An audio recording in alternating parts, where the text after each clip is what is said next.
bari baa anoo yar waxaan dhigan jiray dugsi quraan ku yaala meel la yiraahdo Buufow oo u dhow magaalada Shalambood ee koonfurta Soomaaliya.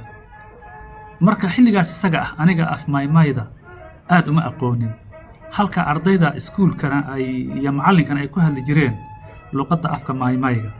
marka barigaas isfaham darro baa naga dhexdhacday aniga iyo ardaydii kale.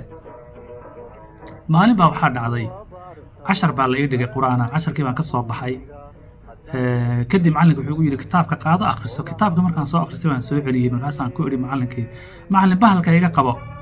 markaasuu igu yidhi war bahalka aad sheegi maxaa waay. markaasaan idhi de waa kitaabka. sida kitaabka ilaahay ma ku dhahaysaa bahal. markaasaan idhi bahalka hadde waa magacuyaal waxaan ka wadaa kitaabka. markaasuu igu dhahay haduubooy. oo macallin maxaan sameeyey haduubooy uu dhahay ardaala tahay. waan soo duubtay 10 ulood buu igu dhuftay. aad baan u xanuunsaday. haddana maalintii dambe tu yaro iisha la odhan jiray ayaa waxaan ku idhi naayaa iisho isii khadka. markaasay igu tiri ani ma naayaa i dhahaysaa.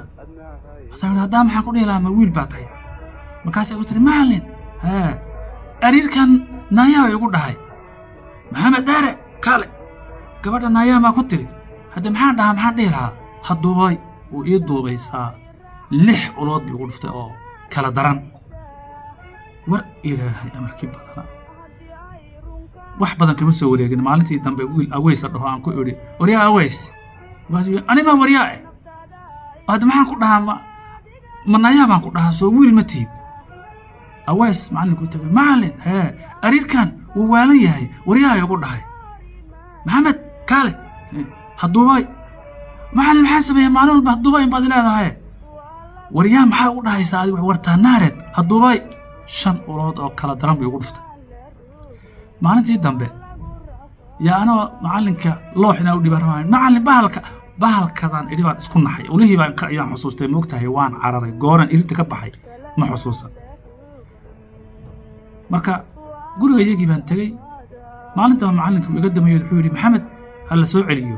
waxaan ku idhi macallinka maalin walba wuxuu igu dilaa. waan ku idhi waryaa iyo naayaa iyo kitaab iyo bahal maalin walba igu dilaa macallinkan. marka wuxuu igu yidhi hadda kadib lagu dili maayo imow. maalin dambe iishadii baan ku idhi naa iisho intay sii daysay macallinka u tatay macallin maxamed dheere naayaa ay dhahay naabax kitaabkaaga akhriso dhahay quraankaaga akhriso. halkaasay sheekadii ku dhammaatay.